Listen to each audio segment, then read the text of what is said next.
You've found me at fault, and the high-flying highwayman's come to a halt. You have turned up a trump, for I weigh well my weight, and the 40 is yours, though the halter's my fate. Well, come on't what will, you shall own when all's past, that Dick Turpin the Dauntless was game to the last. But before we go further, I'll hold you a bet, that 1 foot in my stirrup you won't let me set. Hurrah! 100 to 1 is the odds I will stand, 100 to 1 is the odds you command. Here's a handful of goldfinches ready to fly. May I venture a foot in my stirrup to try? As he carefully spoke, Dick directed a glance at his courser, and motioned her slyly askance. You might tell by the singular toss of her head, and the prick of her ears, that his meaning she read. Hilloah! With derision at first was Dick's wager received, and his error at starting as yet unretrieved. But when from his pocket the shiners he drew, and offered to make up the 100 to 2, there were havers in plenty, and each whispered each the same thing, though varied in figure of speech. Let the fool act his folly, the stirrup of Bess.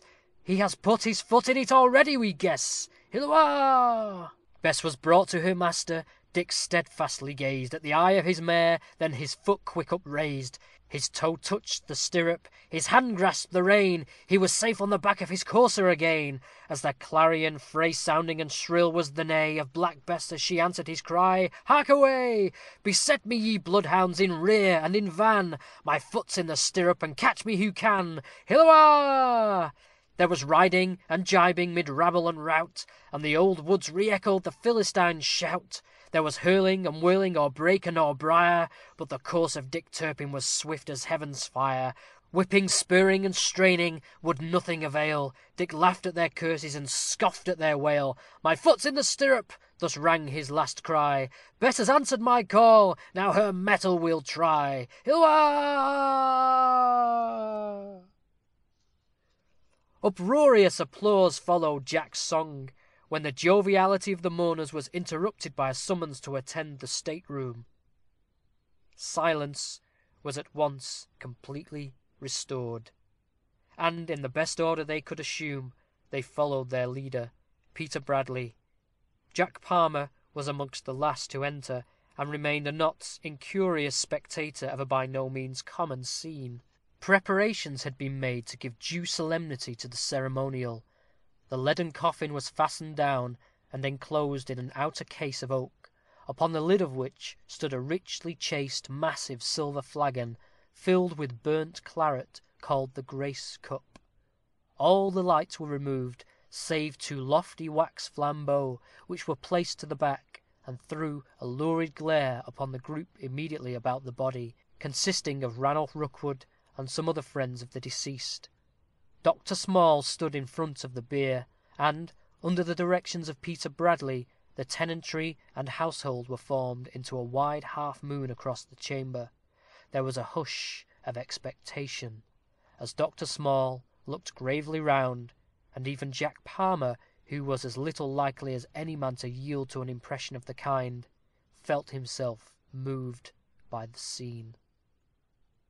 The very orthodox Small, as is well known to our readers, held everything savouring of the superstitions of the Scarlet Woman in supreme abomination; and entertaining such opinions, it can scarcely be supposed that a funeral oration would find much favour in his eyes, accompanied, as it was, with the accessories of censer, candle, and cup, all evidently derived from that period when, under the 3-crowned pontiff's sway, the shaven priest pronounced his benediction o'er the dead, and released the penitent's soul from purgatorial flames, while he heavily mulcted the price of his redemption from the possessions of his successor. Small resented the idea of treading in such steps, as an insult to himself and his cloth. Was he, the intolerant of papistry, to tolerate this? Was he, who could not endure the odour of Catholicism, to have his nostrils thus polluted, his garments thus defiled by actual contact with it? It was not to be thought of. And had he formally signified his declination to Mr. Coates, when a little conversation with that gentleman, and certain weighty considerations therein held forth, the advowson of the Church of Rookwood residing within the family, and represented by him, as well as the placing in juxtaposition of penalties to be incurred by refusal, that the scruples of Small gave way, and, with the best grace he could muster, very reluctantly promised compliance. With these feelings, it will be readily conceived that the doctor was not in the best possible frame of mind for the delivery of his exhortation. His spirit had been ruffled by a variety of petty annoyances, amongst the greatest of which was the condition to which the good cheer had reduced his clerk, Zachariah Trundletext, whose reeling eye, pendulous position, and open mouth proclaimed him absolutely incapable of office. Zachariah was, in consequence, dismissed, and Small commenced his discourse unsupported. But, as our recording it would not probably conduce to the amusement of our readers, whatever it might to their edification, we shall pass it over with a very brief mention. Suffice it to say, that the oration was so thickly interstrewn with lengthy quotations from the fathers, Chrysostomus, Hieronymus, Ambrosius, Basilius, Bernardus, and the rest, with whose recondite Latinity, notwithstanding the clashing of their opinions with his own, the doctor was intimately acquainted, and which he moreover delighted to quote, that his auditors were absolutely mystified and perplexed, and probably not without design. Countenances of such amazement were turned towards him that Small, who had a keen sense of the ludicrous, could scarcely forbear smiling as he proceeded, and if we could suspect so grave a personage of waggery, we should almost think that, by way of retaliation, he had palmed some abstruse, monkish epicedium among his astounded auditors. The oration concluded, biscuits and confectionery were, according to the old observance, handed to such of the tenantry as chose to partake of them. The serving of the grace cup, which ought to have formed part of the duties of Zachariah, had he been capable of office, fell to the share of the sexton. The bowl was kissed, first by Ranulph, with lips that trembled with emotion, and afterward by his surrounding friends, but no drop was tasted, a circumstance which did not escape Peter's observation. Proceeding to the tenantry, the first in order happened to be Farmer Toft. Peter presented the cup, and as Toft was about to drain a deep draught of the wine, Peter whispered in his ear, "Take my advice for once, friend Toft, and don't let a bubble of the liquid pass your lips. For every drop of the wine you drain, Sir Piers will have one sin the less, and you a load the heavier on your conscience. Didst never hear of sin swallowing? For what else was this custom adopted? Seest thou not the cup's brim hath not yet been moistened? Well, as you will." And the sexton passed onwards.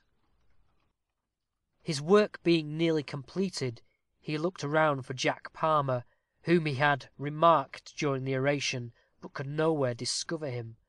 Peter was about to place the flagon, now almost drained of its contents, upon its former resting place, when Small took it from his hands. "In poculi fundo residuum non relinqui, admonisheth Pythagoras," said he, returning the empty cup to the sexton. "My task here is ended," muttered Peter, "but not elsewhere. Foul weather or fine, thunder or rain, I must go to the church." Bequeathing his final instructions to certain of the household, who were to form part of the procession, in case it set out, he opened the hall door, and the pelting shower dashing heavily in his face, took his way up the avenue, screaming as he strode along the following congenial rhymes: Ephilialtes!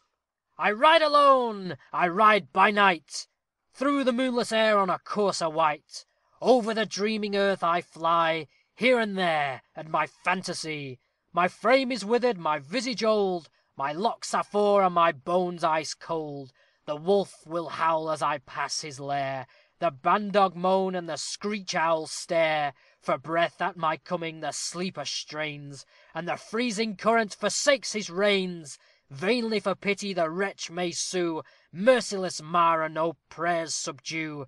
To his couch I flit, on his breast I sit, astride, astride, astride, and one charm alone, a hollow stone, can scare me from his side.